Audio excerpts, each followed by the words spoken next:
জানিয়ে দিব এই মুহূর্তে আমাদের হাতে এসেছে বাংলাদেশের গুরুত্বপূর্ণ আপডেট সংবাদের শিরোনাম। শুরুতেই থাকছে দিল্লিতে আওয়ামী লীগের গোপন বৈঠক, নির্বাচনের মুখে শেখ হাসিনার অডিও বার্তা ও নতুন সমীকরণ। এ নিয়ে থাকবে বিস্তারিত প্রতিবেদন, তাই সম্পূর্ণ ভিডিও জুড়ে আমাদের সাথেই থাকুন। এবারে জানিয়ে দিব গণতন্ত্রের অগ্নি পরীক্ষা ও বিশ্ব নজরে বাংলাদেশ। 12 ফেব্রুয়ারি ত্রয়োদশ নির্বাচন ও জুলাই সনদের গণভোট নিয়ে মুখ খুলল জাতিসংঘ ও কমনওয়েলথ। এদিকে নির্বাচনের আগে 3 জেলায় না যাওয়ার পরামর্শ যুক্তরাজ্যের। আরও থাকছে তারেক রহমানের বিরুদ্ধে এনসিপির অভিযোগ সম্পূর্ণ মিথ্যা বলে মন্তব্য রিজভীর। সব শেষে জানিয়ে দিব ছুটছেন তৃণমূলে, আনছেন নতুনত্ব তারেক রহমানের নির্বাচনী প্রচার। এতক্ষণ শুনছিলেন হাতে থাকা আপডেট সংবাদের শিরোনাম, এবারে বিস্তারিত। তবে তার আগে অনুরোধ রইল ভিডিওটিতে একটি লাইক এবং কমেন্ট করে জানিয়ে দিন ভিডিও সম্পর্কে আপনার মূল্যবান মতামত। আরও জানিয়ে দিন ভিডিওটি কোথা থেকে দেখছেন বা কোন জেলা থেকে দেখছেন। দিল্লিতে আওয়ামী লীগের গোপন বৈঠক, নির্বাচনের মুখে শেখ হাসিনার অডিও বার্তা ও নতুন সমীকরণ। ত্রয়োদশ জাতীয় সংসদ নির্বাচনের কাউন্টডাউন শুরু হয়ে গেছে, হাতে সময় মাত্র 3 সপ্তাহ। দেশ জুড়ে বইছে ভোটের হাওয়া, চলছে বিএনপি, জামাত ও এনসিপি সহ নিবন্ধিত দলগুলোর জমজমাট প্রচারণা। তবে দেশের অভ্যন্তরীণ এই উত্তাপের মধ্যেই এবার রাজনীতির নতুন মেরুকরণ শুরু হয়েছে সীমান্তের ওপারে, ভারতের রাজধানী দিল্লিতে। জুলাই আগস্টের ছাত্র জনতার গণ অভ্যুত্থানে ক্ষমতাচ্যুত ও বর্তমান রাজনৈতিকভাবে কার্যত নিষিদ্ধ দল আওয়ামী লীগের শীর্ষ নেতারা সেখানে এক রুদ্ধদ্বার বৈঠকে মিলিত হয়েছেন। দিল্লির foreign journalist south Asia press ক্লাবে আয়োজিত এই সভার শিরোনাম ছিল শেপ ডেমোক্রেসি ইন বাংলাদেশ। সেখানে উপস্থিত ছিলেন আওয়ামী লীগ সরকারের সাবেক মন্ত্রী ও প্রভাবশালী একাধিক নেতা, যারা গণ অভ্যুত্থানের পর থেকে ভারতে অবস্থান করছেন। জনসম্মুখে এটি এই দলটির প্রথম বড় কোনো আনুষ্ঠানিক তৎপরতা। সবার সবচেয়ে বড় চমক ছিল আওয়ামী লীগ সভানেত্রী শেখ হাসিনার উপস্থিতি। আয়োজকেরা জানিয়েছেন তিনি সরাসরি মঞ্চে না থাকলেও ভার্চুয়ালি পুরো সময় যুক্ত ছিলেন। যদিও কোনো প্রশ্নোত্তর পর্বে তিনি অংশ নেননি, তবে সবার এক পর্যায়ে তার একটি রেকর্ড করা অডিও বার্তা জানিয়ে শোনানো হয়। সেই বার্তায় তিনি নেতাকর্মীদের ধৈর্য ধরার আহ্বান জানানোর পাশাপাশি বর্তমান রাজনৈতিক পরিস্থিতি নিয়ে দিক নির্দেশনা দিয়েছেন বলে জানা গেছে, যা উপস্থিতি পলাতক নেতাকর্মীদের মাঝে নতুন করে চাঞ্চল্য সৃষ্টি করছে। এ বৈঠকে মূলত বাংলাদেশের বর্তমান অন্তর্বর্তীকালীন সরকারের ভূমিকা, আসন্ন নির্বাচন নিয়ে আওয়ামী লীগের অবস্থান এবং আন্তর্জাতিক মহলের সমর্থন আদায়ে বিশেষ কৌশল নিয়ে আলোচনা হয়। রাজনৈতিক বিশ্লেষকেরা মনে করছেন নির্বাচনের মাত্র 3 সপ্তাহ আগে দিল্লির এই বৈঠক কেবল একটি আলোচনা সভা নয়, বরং এটি দেশের রাজনীতিতে প্রভাব বিস্তারের একটি পরিকল্পিত চেষ্টা। বিদেশে বসেই কর্মী সমর্থকদের মনোবল চাঙ্গা করা এবং আন্তর্জাতিক অঙ্গনে নিজেদের অস্তিত্ব জানান দেওয়াই ছিল এই আয়োজনের মূল লক্ষ্য। দেশের বাইরে থেকে আসা এই রাজনৈতিক সংকেত আগামী নির্বাচনে কোনো ধরনের মনস্তাত্ত্বিক প্রভাব ফেলে কিনা, এখন সেটিই দেখার বিষয়। গণতন্ত্রের অগ্নি পরীক্ষা ও বিশ্ব নজরে বাংলাদেশ। 12 ফেব্রুয়ারি ত্রয়োদশ নির্বাচন ও জুলাই সনদের গণভোট নিয়ে মুখ খুলল জাতিসংঘ ও কমনওয়েলথ। জুলাই বিপ্লবের রক্তঝরা স্মৃতি আর উত্তাল রাজপথ পেরিয়ে 56,000 বর্গমাইলের এই জনপদে এখন পরিবর্তনের সুবাতাস। ইতিহাসের এক গুরুত্বপূর্ণ সন্ধিক্ষণে দাঁড়িয়ে বাংলাদেশ এখন মুখিয়ে আছে একটি নতুন ভোরের অপেক্ষায়, যেখানে প্রার্থীরা ভোটারদের দ্বারে দ্বারে ছুটছেন আর সাধারণ মানুষ বুনছেন নতুন স্বপ্নের জাল।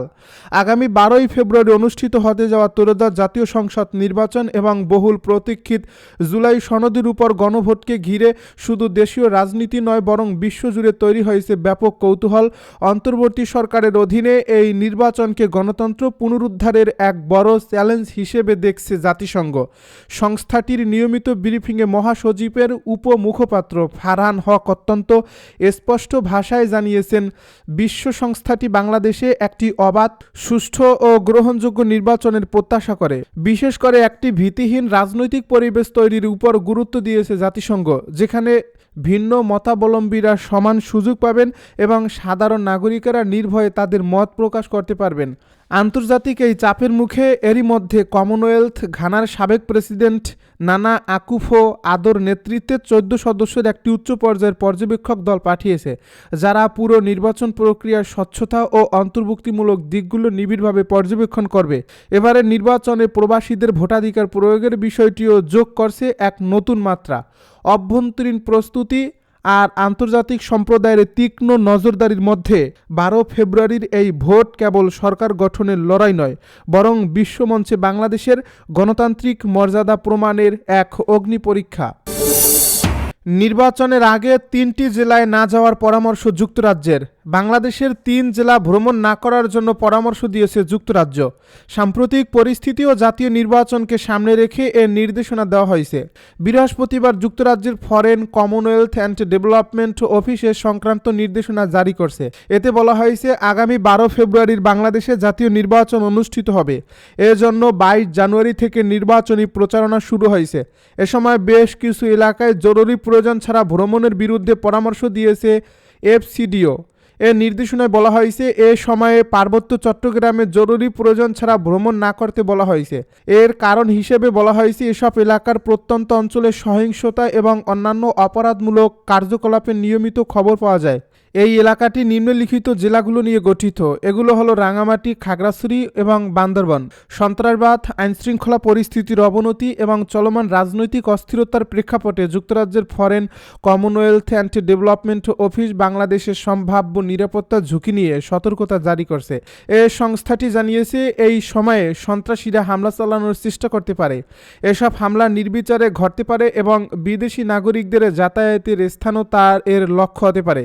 এফসিডিওর মতে, সম্ভাব্য ঝুঁকিপূর্ণ স্থানগুলোর মধ্যে রয়েছে সরাসরি ও বেসরকারি ভবন, রেস্তোরাঁ ও ক্যাফে, গণপরিবহন ব্যবস্থা, জনাকীর্ণ এলাকা, ধর্মীয় উপাসনালয় এবং রাজনৈতিক সমাবেশস্থল। এ সংস্থাটি স্মরণ করিয়ে দিয়েছে যে 2024 সালের জুলাই-আগস্টে বাংলাদেশে গণ অভ্যুত্থানের সময় দেশজুড়ে ব্যাপক সহিংসতা ছড়িয়ে পড়ে, যাতে বহু মানুষ নিহত ও আহত হন।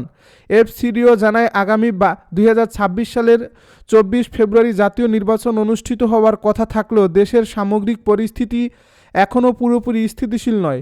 বিভিন্ন রাজনৈতিক দল নিয়মিত সভা সমাবেশ ও বিভিন্ন কর্মসূচি পালন করছে, যা দ্রুত সহিংস রূপ নিতে পারে এবং সংঘর্ষের আশঙ্কা তৈরি করছে। তারেক রহমানের বিরুদ্ধে এনসিপির অভিযোগ সম্পূর্ণ মিথ্যা বলছে রিজভী। বিএনপির চেয়ারম্যান তারেক রহমানের বিরুদ্ধে জাতীয় নাগরিক পার্টির করা নির্বাচনী আচরণবিধি লঙ্ঘনের অভিযোগ সম্পূর্ণ মিথ্যা উল্লেখ করে এটিকে হাইপার প্রোপাগান্ডার অংশ হিসেবে আখ্যা দিয়েছেন বিএনপির সিনিয়র যুগ্ম মহাসচিব রুহুল কবির রিজভী। শনিবার প্রয়াত আরাফাত রহমান কোকোর মৃত্যুবার্ষিকীতে রাজধানীর বনানীতে তার কবর জিয়ারত শেষে এ কথা বলেন তিনি। রাজনীতি না করেও শুধু জিয়া পরিবারের সদস্য হওয়ায় আরাফাত রহমান কোকো নিপীড়নের শিকার হয়েছেন অভিযোগ করে রিজভী বলেন, 111 এবং আওয়ামী লীগ সরকার আমলে শারীরিকভাবে ও মানসিকভাবে নির্যাতনের কারণে আরাফাত রহমান মারা যান। উত্তরবঙ্গের সফর স্থগিতের প্রসঙ্গে তিনি বলেন, নির্বাচন কমিশনের অনুরোধে উত্তরবঙ্গের সফর স্থগিত করেছিলেন তারেক রহমান। ছুটছেন তৃণমূলে, আনছেন নতুনত্ব তারেক রহমানের নির্বাচনী প্রচার থেকে। দীর্ঘ প্রায় 1.5 যুগের নির্বাসিত জীবন শেষে ফিরেই দেশের রাজনীতিতে আলোড়ন তুলেছেন বিএনপির চেয়ারম্যান তারেক রহমান। একের পর এক অভিনব, সৃজনশীল ও ইতিবাচক কর্মকাণ্ডের মাধ্যমে যেন পরিবর্তনের ঢেউ তুলেছেন তিনি। বাবা শহীদ রাষ্ট্রপতি জিয়াউর রহমান এবং মা দেশের প্রথম নারী প্রধানমন্ত্রী প্রয়াত বেগম খালেদা জিয়ার দেখানো পথেই হাঁটছেন তারেক রহমান। গত বছরের 25 ডিসেম্বর স্বদেশ প্রত্যাবর্তনের মাত্র 1 মাসের মধ্যেই অনেক পদক্ষেপে নতুনত্বের ছাপ কেড়েছেন দেশবাসীর নজর। মা বেগম খালেদা জিয়ার সাম্প্রতিক মৃত্যুশোক কাটিয়ে সরাসরি নেমেছেন ভোটের মাঠে। একদম সাদামাটা ভঙ্গিমায় বাবা মায়ের মতোই ছুটে চলছেন তৃণমূলে। দিনরাত চষে বেড়াচ্ছেন মাঠে ঘাটে। প্রতিপক্ষের নাম না নিয়েই যুক্তি দিয়ে করছেন ঘায়েল। সাবলীল ভঙ্গিমায় প্রভাবশালী দেশগুলোর শীর্ষ নেতৃত্বের মতো রাষ্ট্রের নীতি নিয়ে নিজের ভাবনা ভাগাভাগি করেছেন জনগণের সঙ্গে। হাসতে হাসতে উপস্থিত শ্রোতাদেরও মতামত নিচ্ছেন। বিশেষ করে তরুণ সমাজকে পরিবর্তনের স্বপ্ন দেখাচ্ছেন। সমাবেশের মঞ্চে সাধারণ মানুষকে ডেকে নিয়ে নিজের চেয়ারে বসাচ্ছেন। কিশোর, তরুণ কিংবা যুবক শুধু নয়, সব শ্রেণী মানুষের সঙ্গে করমর্দনের মাধ্যমে কুশল বিনিময় করছেন, যেমনটি অতীতে কখনো দেখা যায়নি দেশের রাজনীতির ময়দানে। মাঠের সমাবেশে আর ভার্চুয়াল নির্বাচনী প্রচারণায় নতুনত্ব ও আধুনিকতার ছোঁয়ায় বদলে দিচ্ছেন মানুষের ধারণা।